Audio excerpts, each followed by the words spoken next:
Kennedy Space Center in Florida, and I'm going to go inside and show you some things that not many people know. So, come on.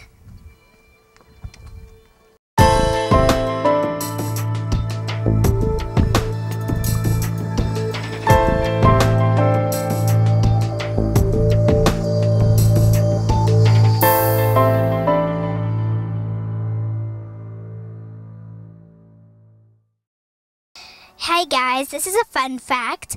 Did you know that Kennedy Space Center is on an island, and there are about 5,000 alligators here, and there's also a fence that doesn't keep the people out, but it keeps the alligators out. The big orange thing behind me propels the orbiter into space. This thing is huge!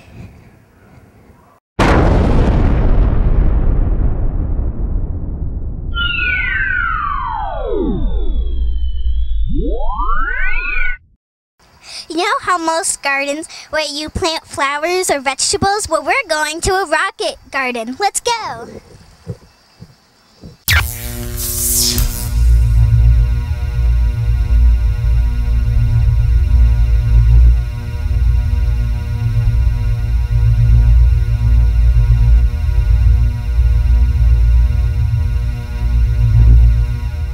There's supposed to be 8 rockets, but it looks like one of them took off.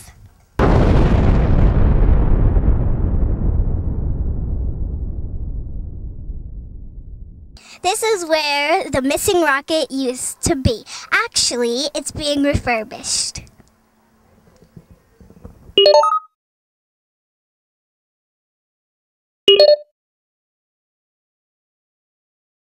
Behind me is the Gemini capsule. Astronauts used to sit in there, and then it would splash into the ocean. Let's go inside the Gemini.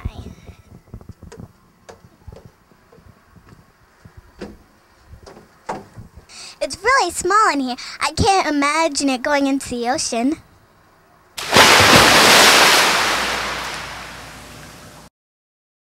Behind me is the Saturn 1B. It's a real rocket, but it never went into space. Let's see what's over this way. Come on.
Look at these engines. They're on the largest rocket ever made.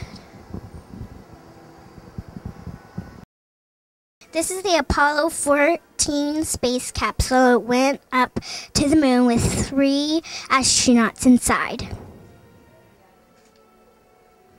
The astronauts came back with 100 pounds of moon rock.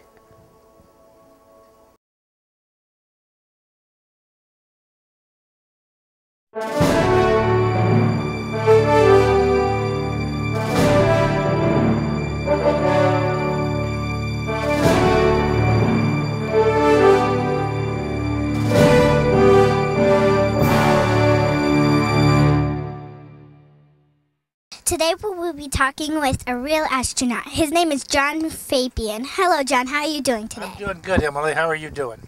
Good. Do you know you wanted to be an astronaut when you were a kid?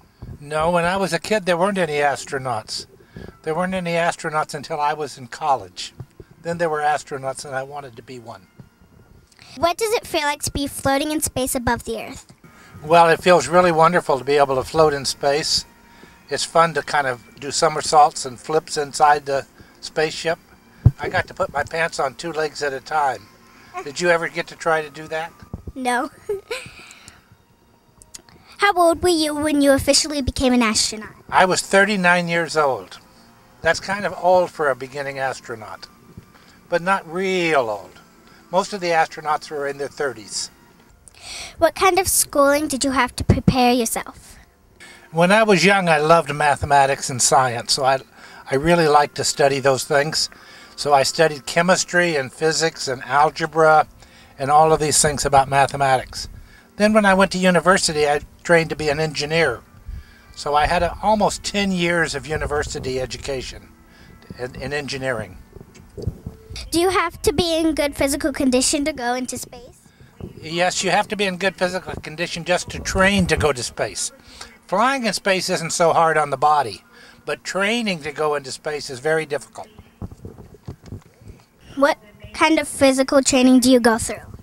Well, I like to run. I was a runner, so I used to run every night about 3 to 5 miles. Then I also worked out with weights to get my upper body strength. I was a spacewalker. I trained to do spacewalks on both of my flights, and you have to be strong in the arms and shoulders. How many days have you stayed in space, or is that measured in hours? Well, it's easier to measure it in days. I stayed 6 days on my first mission and 7 days on my second mission. We couldn't stay up any longer because we ran out of oxygen.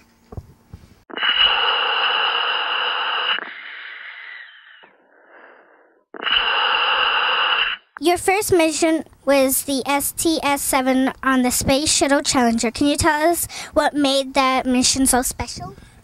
Sally Ride was on that mission, and she was the first American woman to fly in space. That was very special. Very interesting to be a part of that. Is there any space debris, and can it harm the space shuttle? There's lots and lots and lots of space debris, but space is a very big place. If a piece of space debris the size of my thumb were to hit the spaceship, it would destroy it and kill all the people. But space is a very big place. It's dangerous, but the odds are in our favor. What kind of debris is floating in space? Lots of different kinds. Some of it comes from outside of the Earth. It comes from other places, micrometeorites that come in from Mars, for example, and some that comes from the moon, and some come from asteroids. So these things come to the Earth. The other kind of space debris is stuff that people have put up there, because we put up satellites that break up and fall apart, and the pieces are floating around in space very fast. Do you have any advice for me if I wanted to be an astronaut? Yes, be good looking and have a lot of charm. Really? Is that all I need? No, you need to be a good student. You have to learn to work very, very hard in school. You have to learn to take good care of yourself, of your body and your mind. And you have to do what your mother says, because that's real important. Well, thank you very much for your time, and we hope to see you sometime in space. Well, thank you very much.